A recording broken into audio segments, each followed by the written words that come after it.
Hi, everybody. This is day 1,665 days since Richard was premeditatedly murdered. And I would say treasonously. Treason and how would you say that? I need to get that word right. By treasonous individuals. He was premeditatedly murdered on Fort Bliss in the line of duty. In the line of duty. So here, let me make sure that I'm on, that I can see, that I can answer any questions that anybody has. Hearing a little bit from Chula Vista. And that's interesting. So that's because there was so much tampering going on, you see. And that's so criminal. There was tampering going on. There was deleting going on. There was backdating going on. There was swapping going on. There was hacking going on in order to do this. And this is with government records. There and now we have, how do you prove that, right? How do you prove that? How, you know, I think these criminals, these treasonous criminals, in our courts, right? Some of them in our courts, just thought that they, um, well, the only explanation for me is that they have been doing it a lot. They've been doing it a lot, and they were getting away with it, and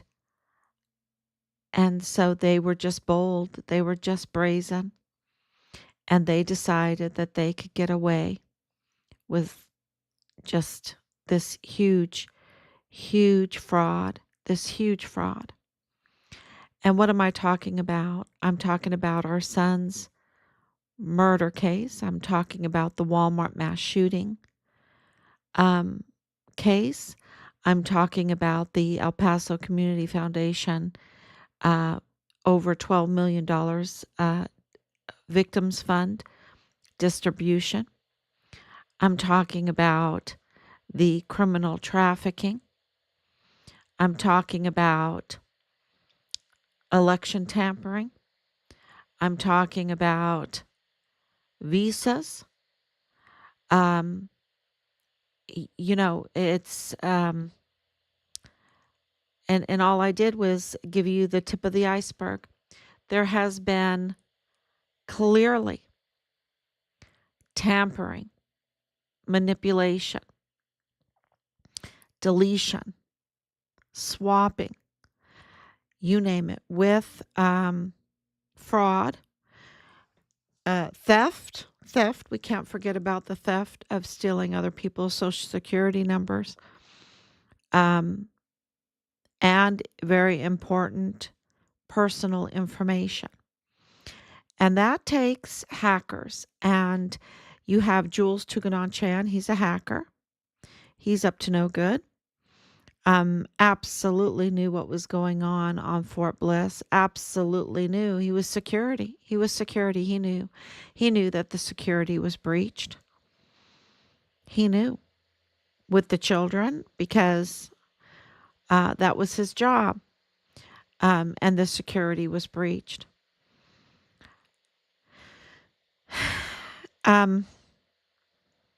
It's just shocking because it's so big. And so sometimes when things are too big to fall, it's kind of like in 2008, if you're old enough and you remember 2008, the banks, got bailed out. They were too big. They had to be bailed out. Whereas the individual people that were suffering, and of course we were in Ireland at the time, and we saw the destruction of Ireland on the people when the mortgage, the it just all fell apart, and people were underwater with their mortgages, and they did not get bailed out. And yet the big banks got bailed out, the ones that had participated in the fraud. And or in the Celtic Tiger, whatever they were, it was just an entrapment. And so is this, you think you're so big, you think you're, the federal judge, or the AUSA, or the DA, and you think, you've got an open purse, and there's a lot of fraud, a lot of fraud that that happened.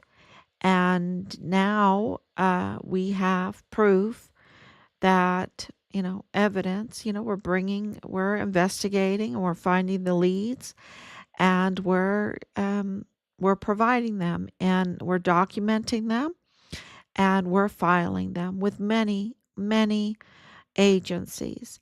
And how do we know that this is tampering and fraud and everything? Because of all the connections that we have made.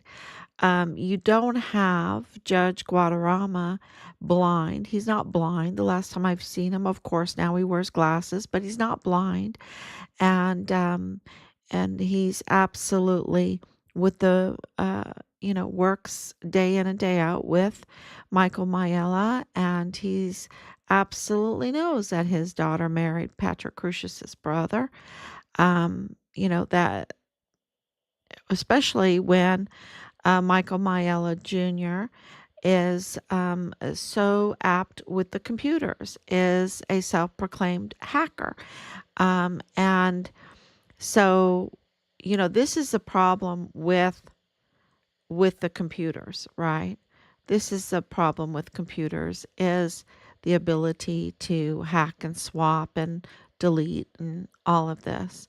Um, it's not as easy as everything if when everything has to be in paper. It is, people did commit fraud, but it's a little bit more difficult with handwriting and ink and stamps and all of this. Um, Timestamps and all of that, witnesses, right? You have to have witnesses because people have larceny in their heart, right? They have larceny in their heart, um, and they have this weakness to commit fraud. So we have these stamps, these timestamps, these witnesses, these signatures, these swearing of oaths and everything. Thank you, Peg. Thank you so much for coming on. Praying that this gets resolved. You know, um, it's because of you, watching, sharing. That, that's the real power. Is this is a government of the people, by the people, and for the people. And who has been most frauded by this? The Walmart mass shooting case, our son's case, they spent millions on it, millions, and they had to um, pay somebody. There's, our suspicion is that there were a lot of bribes, because where did the money go? Millions of dollars, millions. And where did the Walmart mass shooting victims funds go? With the El Paso Community Foundation. And what do you have to show for it, right? Where is the transparency, and what do you have to show for it? Um, this is the, the proof is in the pudding. You have a lot of fraud. You have the Walmart mass shooting state case absolutely frozen on ice, and you have the federal case. um, the media, is frozen when it comes to this. They don't know what to do because they absolutely knew the truth, and they made the quid pro quos. Bob Moore made his quid pro quo with the Myelas, and he knew the 29th of July, 2020. He knew that about Alexis Mayella and Brian Blake Crucius. He knew, and he knew the position of Michael Mayella with Judge Guadarrama in the federal courthouse on the Patrick Crucius case. He absolutely knew that Patrick Crucius was autistic. They absolutely knew. And this is what I've been saying for years. And I was getting feedback. It was one time that Bill Hicks kind of came on. He was really mad at me for saying that Patrick Crucius had autism. And, I'm just watching Patrick Crucius. I'm just watching him. I'm, looking at all of the evidence because Richard's case is intertwined with the Walmart case through Rosa Maria Valdez Garcia's family. What is her family that's so intertwined with the Walmart case? What is her family doing with our son's credit cards after he was murdered? Right? That is, that's a really huge, huge information. And it is, there is so many ways where the two cases are the same people, the same addresses, and they are absolutely intertwined.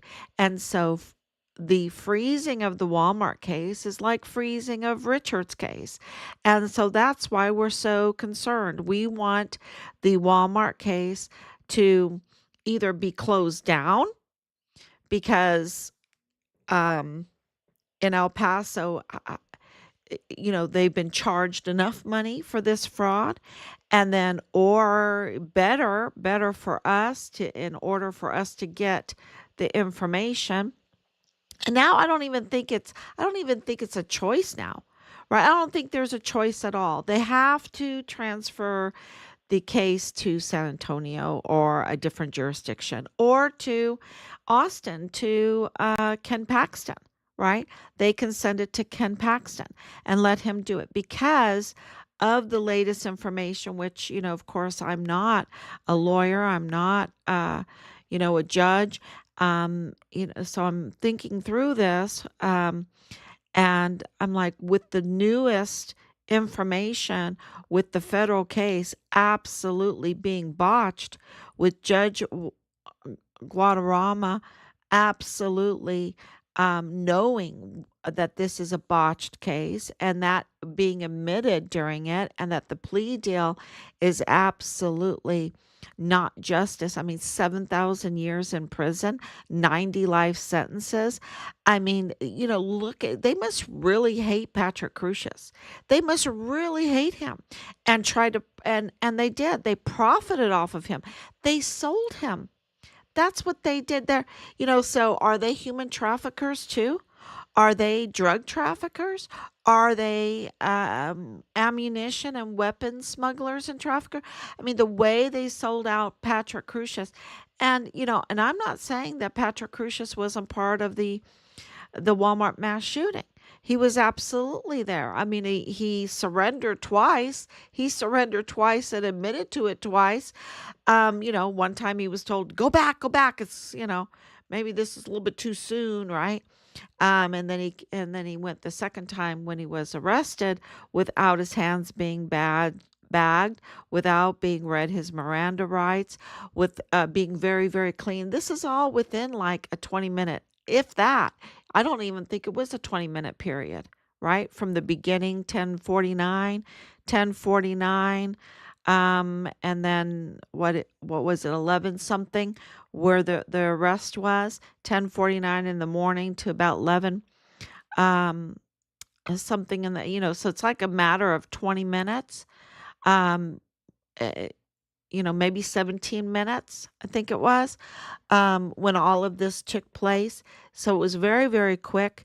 And he had, very clean clothes on, very clean shoes on.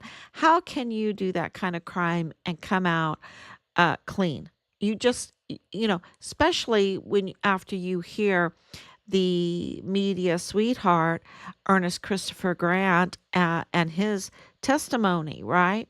And of course, he's been proven to be a liar. That's not me. That was the El Paso Police Department said he was a liar. They were, uh, this was such a hit job on President Trump. It was a political hit job, and it was a real hatred for Patrick Crusius by his family that were in the federal courthouse. I mean, his family wasn't exclusively in Allen, Texas, or in San Antonio. They were right there in El Paso in the federal courthouse. And this information, for millions and millions of dollars, this information wasn't revealed to us. We couldn't, get that information. I mean, this is federal funds and this is state funds. And there is a constitutional crisis in El Paso.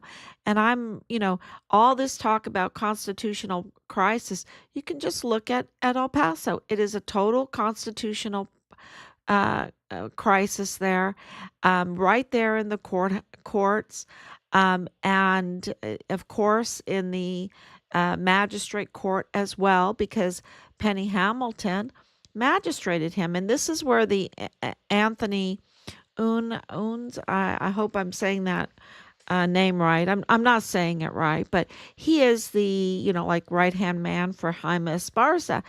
Um, and so he was there in the magistrate court with Penny Hamilton on August 4th, 2019. And, they sealed the case. No wonder they sealed the case. Why would they seal the case? Because they're hiding. They're hiding information. And then they have their, you know, absolutely individuals that could tamper with records. That is our belief that they were absolutely, while the case was sealed, they could then go and they had access and they could tamper with the and delete and swap and you know whatever to the data, to the government records. And this is, I think it's 20 years in prison for that. Um, and how many times did they do it? And how many cases did they do it? Um, how many witnesses, how many witness accounts were tampered with, deleted, right? And we absolutely know that Richard's file was absolutely tampered with, that there were many, many things that were deleted. Um, you know, it it is just no other, no uh, when you have so much evidence like we do, we have so much evidence, it is very obvious that they tampered, very obvious that they swapped, very obvious because of witness testimony and multiple filings of reports, and they couldn't tamper with multiple filings. That's why it's very important when you have important information like this to file to multiple agencies. And we didn't know that at the beginning. But we have, like the records of Nadal Baim, they can't deny that. They can't deny that they don't have that. That is a huge CCTV footage. That is a huge witness testimony, huge evidence, and a huge conflicts of interest and connections with everybody. But they, absolutely were messing with the LLCs. They were absolutely, we know that with FitFam El Paso, they were absolutely tampering. And that shows that they were trying to hide what really happened. So Pig Kaz says, well, we are in, it says here, let me read it. praying President Trump can help to get this solved so you can get Richard's remains returned to you. 100%. He's the art of the deal. Um, we are working very, very hard, and our part of the deal is that we want accountability for those that did this to Richard, and we want our son's remains. That is, that's the art of the deal, right? Um, so it's so terrible that politics is so terrible, and politics is part of this. Politics is part, absolutely part. It's so big, and at the beginning, people didn't want us to even pay attention to the politics, but that was the key, because the whole Walmart mass shooting was all about politics, wasn't it? It was about keeping the purse strings.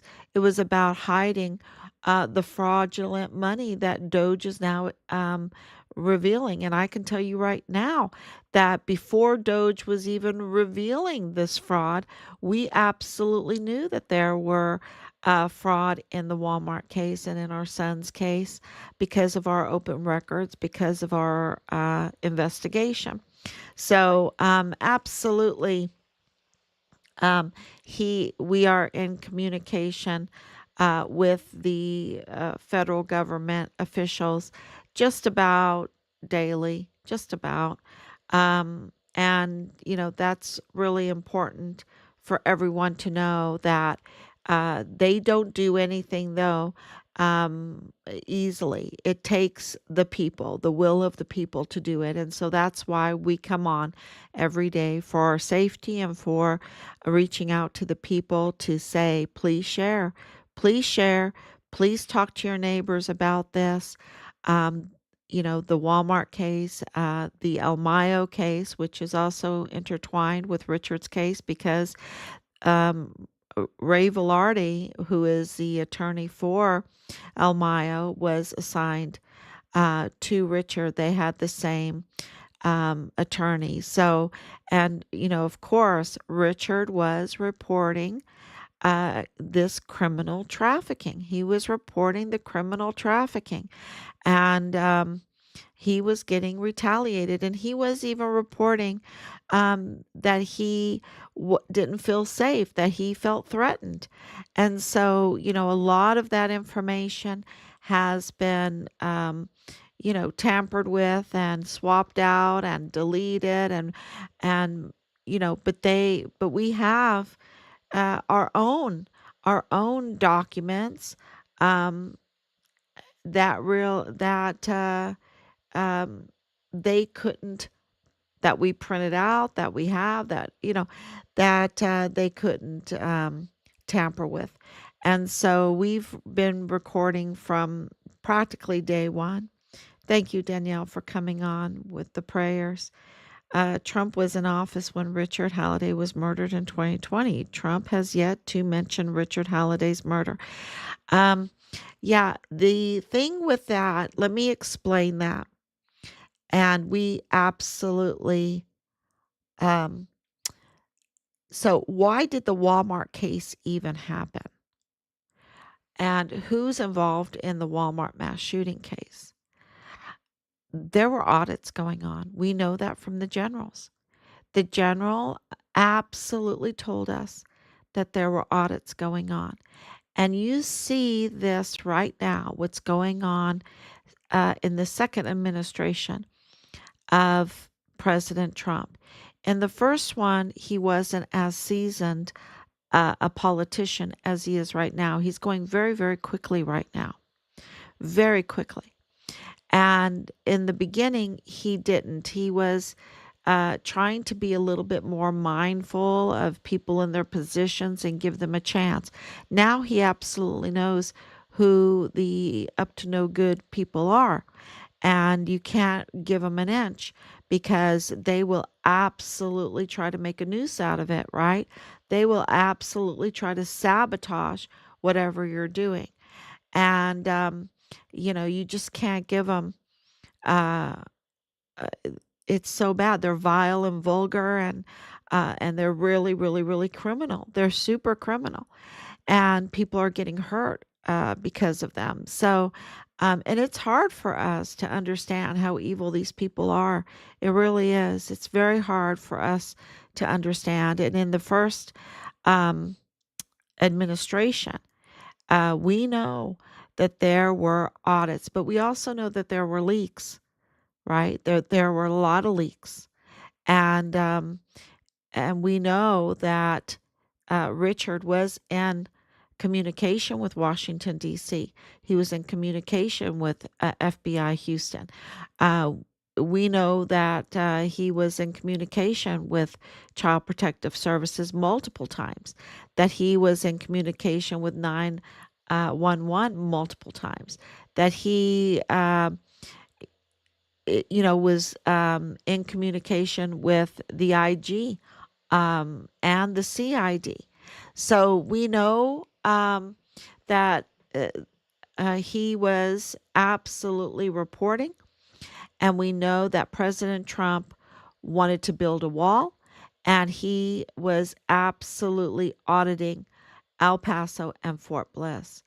And the Walmart, to audit that, when you start investigating and making connections, you absolutely see the Mexican cartel in El Paso, the El Paso cartel. You absolutely see it. There's no getting around it because it's so obvious. It's so big. It's so big. And so once you see that, you have to uh, when you have crooked courts, we were told at the beginning, sue, sue, sue, sue, go to the courts. And we're like, why? Why should we do that? What we're seeing is a weaponization of our court system against people that want to get to the bottom of this criminal activity. They are retaliating against people that want to get to the bottom of this criminality. And it's been going on for quite a while, and it's just been growing. And so why should we do that? Why first we need to uh get the people behind us, and we need to figure out what happened to Richard. What was the situation with all the retaliation? We debunked, and we didn't set out to debunk it. We wanted to know the bottom line, the truth of all of the retaliation that was levied against Richard. And really, he's sparkling clean, y'all. He's so sparkling clean. They were absolutely abusing their power and, retaliating against him for what? For whistleblowing. For whistleblowing beyond their control. Beyond their control. And President Trump was beyond their control. And you had Judge Roger Rodriguez, the coordinator for anti-terrorism and homeland security program on Fort Bliss, coming out and saying that there was an emergency, there was a need for the wall, that there was no difference between a Mexican cartel and terrible a terrible organization, right? I don't want to say it because I heard that that's a sensitive word. A terrible organization, that there's no difference in that, and that has legal consequences. And that was in 2019. um so 2019 they were absolutely auditing, and so I believe that there needed to be a diversion from what President Trump's administration was looking into, and of course, uh, what Richard was reporting, and this terrible thing happened, and you can absolutely remember this. I hope you remember this. But they blamed it all on President Trump and MAGA, and they were pushing Beto. And then, of course, we had all the mandates, right? We had all those Cobra strikes and the mandates. Um, that whole situation scaring people half to death. Uh, uh, praise God, we weren't scared, but they were. And so that was going on. And of course, then the 2020 election, which, and then J6, and the enormous amount of fraud, waste, and abuse and criminal activity. Um, it's, uh, and you have to have the authority. Then you had the weaponization of the Department of Justice against President Trump. So when you start, and you know, when you start putting together and put your politics aside, which we have, and we were willing to work with Bill Hicks, who is, admitted that he was not really a Republican. He just that was part of the bribe.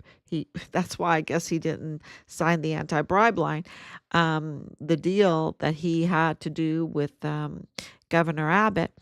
But we were absolutely willing and even advocated for Yvonne Rosales to come back. We're, absolutely know that she is right now, even the duly elected district attorney for the 34th Judicial District, and she's a Democrat. We absolutely were willing to sit twice with Veronica Escobar. Well, she came to the one was sitting, one was at a rally. Um, and communicate with her, keep her in the loop. And she was the co-chair for Kamala Harris's campaign, and she's totally criminal. And her husband, Michael Pleaders, is a immigration judge right there in El Paso. And it's just a horrible situation. And of course, like our representative, William Timmons, he's just horrible, absolutely horrible. But even with all of that, we were able to work with, and he's a Republican, so it doesn't really even matter with us. We were working with whoever was for our military, for our son, for our military troops, and it didn't matter which aisle they belonged to, which side of the aisle they belonged to.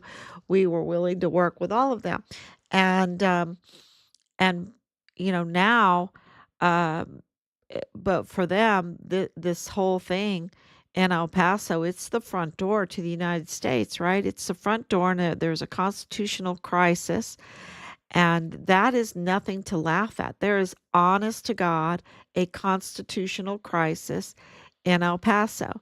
How does a president, when there is a constitutional crisis, how does a think about it, former president, and we have absolutely, um,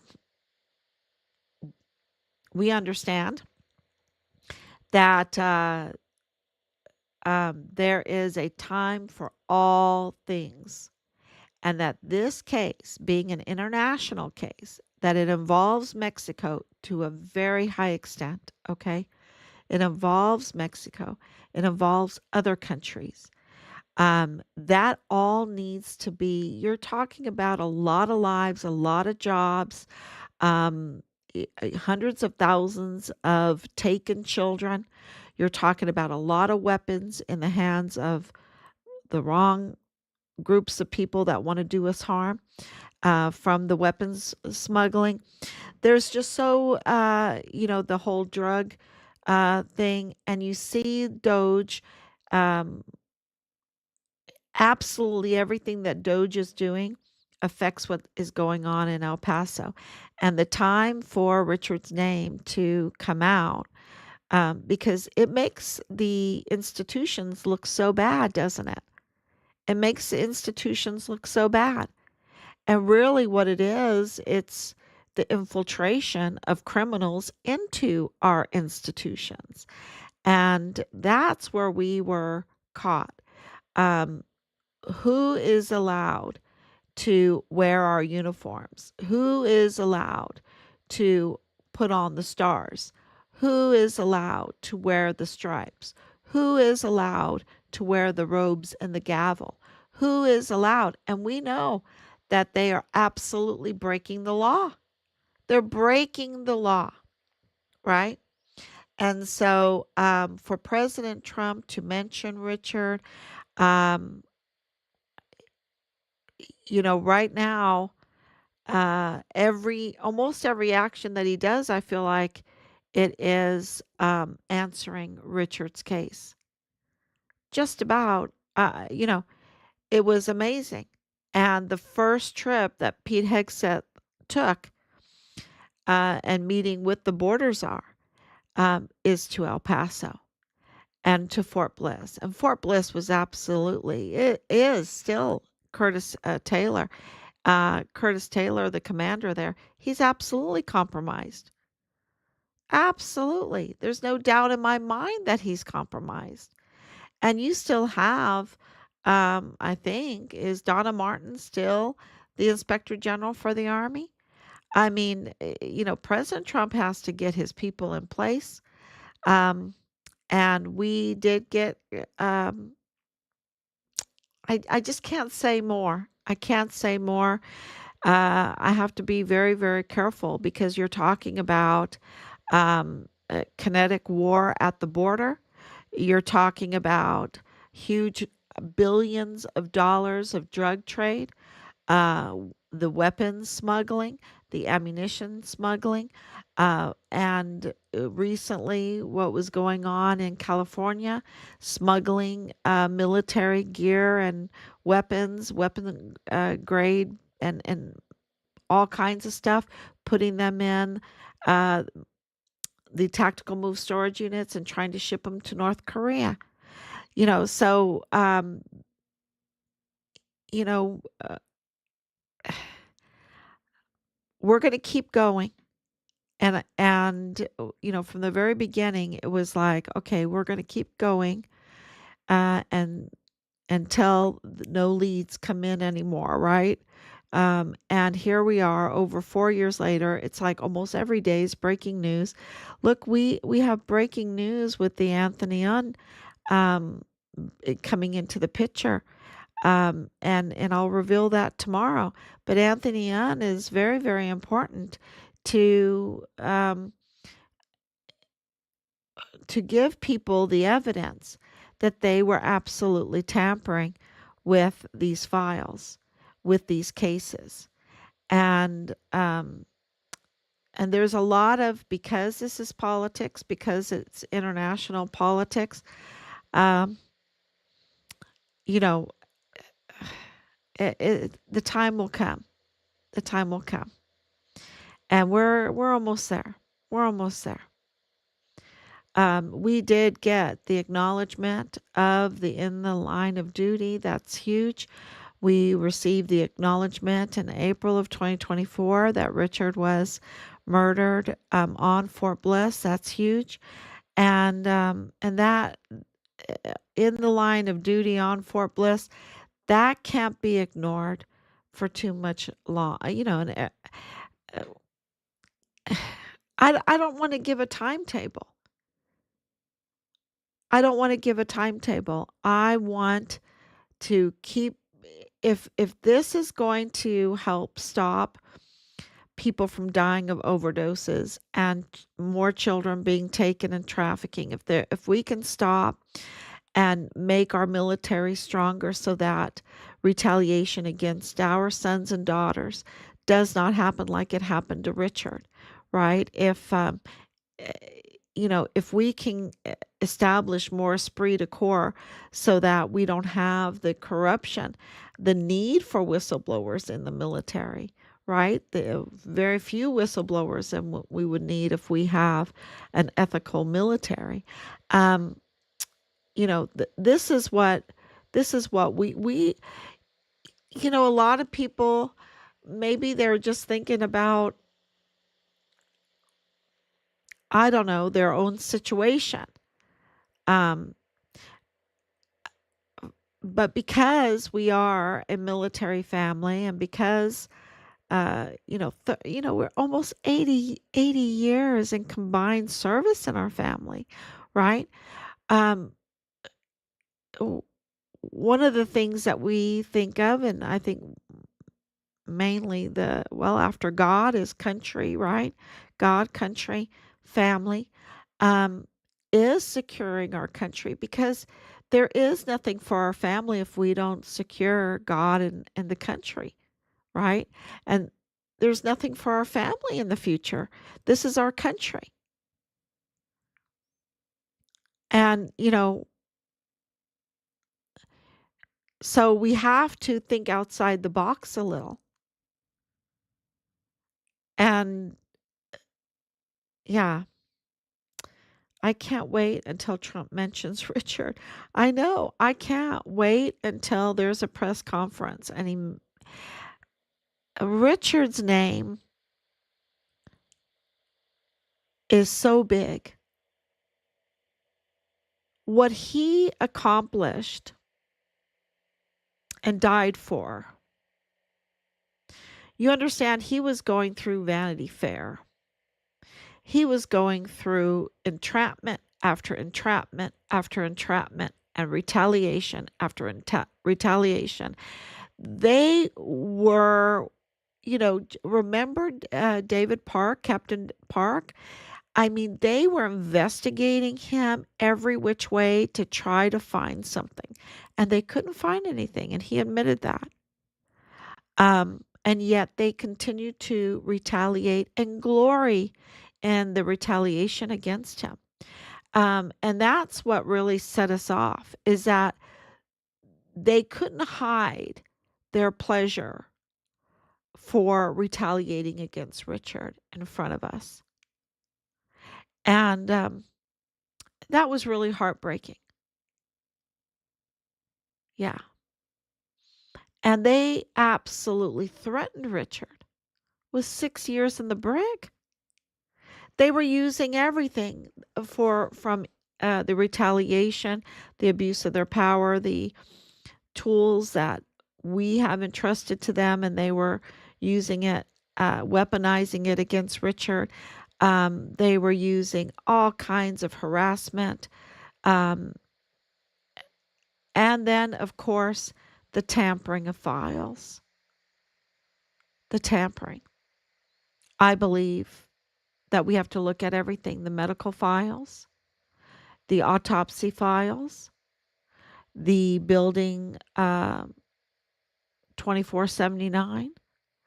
Um, I believe the 911 records, the witness statements, um, you know, transcripts. There are transcripts. I believe that, were tampered with or deleted.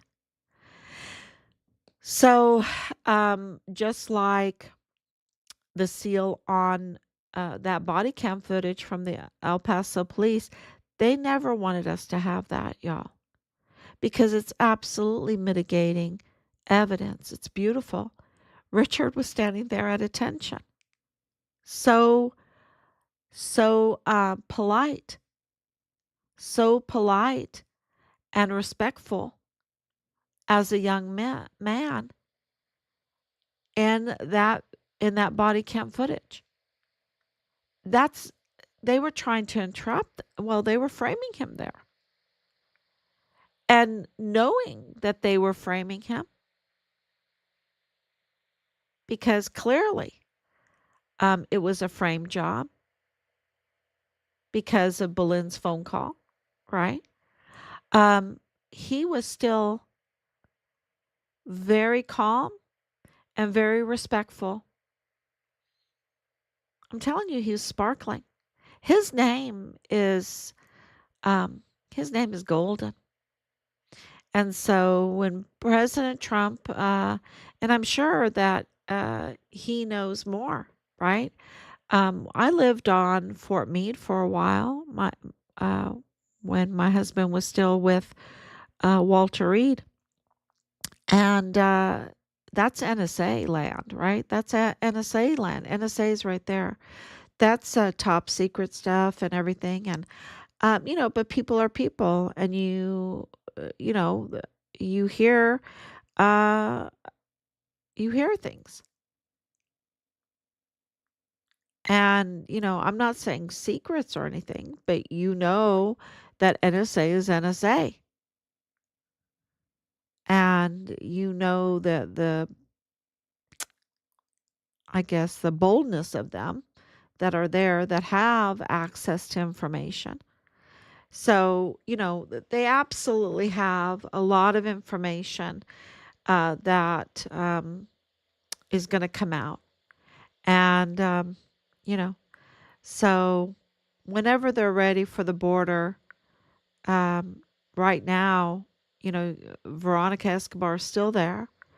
The magistrate court is still illegal. Judge Guadarrama is still there, and he's absolutely compromised. There's no really DA there. It's an empty slot right now because Yvonne Rosales refuses to come and take her rightful place, and Montoya is tampered with his installation. He's a criminal now.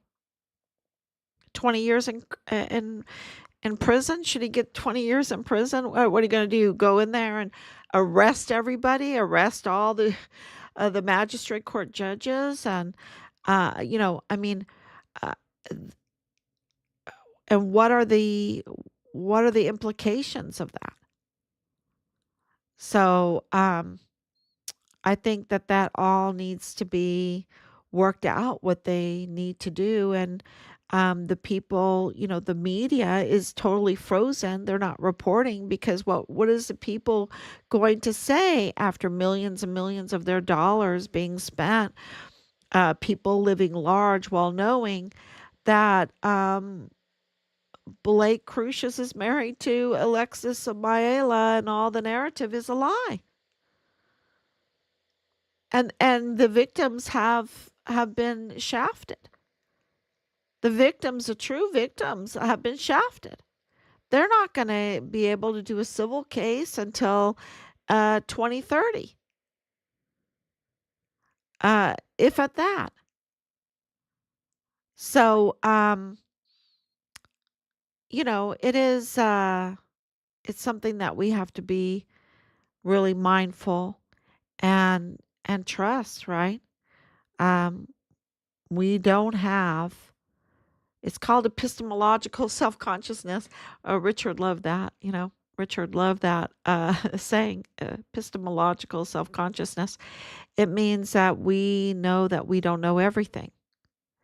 And we just have to move forward to do the right thing and trust that, justice is going to be served sooner or later. And, I'm getting communication that's very positive right now. So there has been definitely a lot of change. Richard Halliday is a hero. Thank you. They smeared Richard trying to cover his disappearance. Oh yeah, they look at what Bob Moore story that we have a cease and desist on. And he doesn't have soldiers' backs. He has the fraud Walmart case Mayela and Guadarrama's back for a quid pro quo for access into that federal court. That's what he does. He is absolute and taking 501c3 at that. He is absolutely disgraced. He's absolutely a fraud. He's absolutely a criminal, and absolutely reporting false information about our son, about the Walmart mass shooting,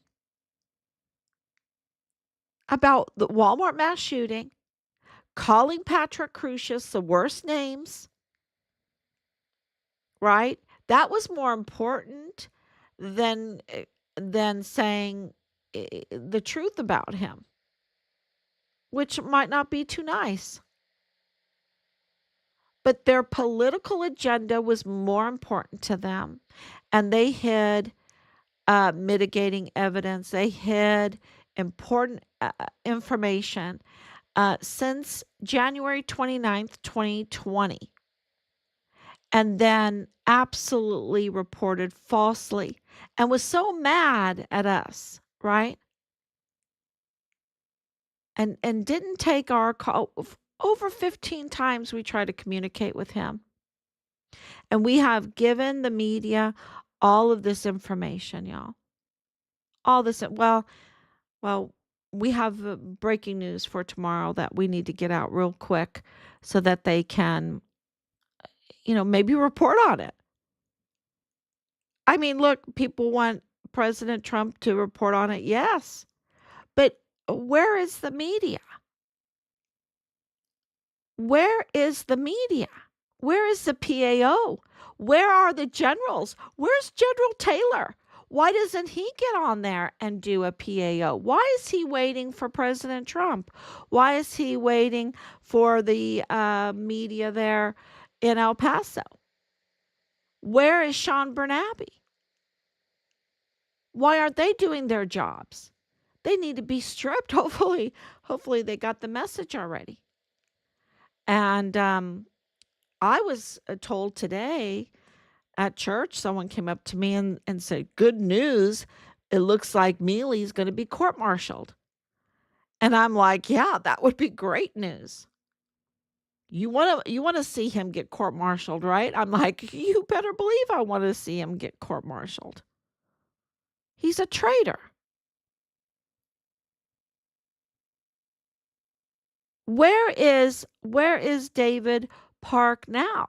Richard's captain. Where is Jay Paulin now? Where is Michael Ruggiero now?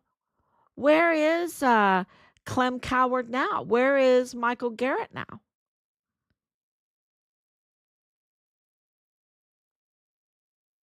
That's the whole chain of command. They have creeds. They have absolutely millions of dollars of spent in training, and you know now the commander in chief has to evaluate the situation, what's happening at the Pentagon, what's happening at Fort Bliss. I, and we have enemies. We have enemies within. I just can't even imagine what all that they are trying to, uh, you know, yeah, when you have judges that are, as we have in El Paso, and a DA. Where's the DA? We don't even have a DA. I mean, I have to say it like 10 times because it's so unbelievable the constitutional crisis that we have. And if it's all not working, then, you don't want to bang your head against the wall, right? Day in and day out, I come on every day with information, and um, I would never have been able to do that if I was intertwined and caught up in their corrupt system, being pulled here, pushed there, and at the beginning you saw that they were trying to push us here, pull us there, do all kinds of stuff, and then you can't have time to really look into things and report on things. And they were, calling me keyboard warrior, doing, and we're like, "Oh, look, we want to get to the truth, and we don't want to be conned.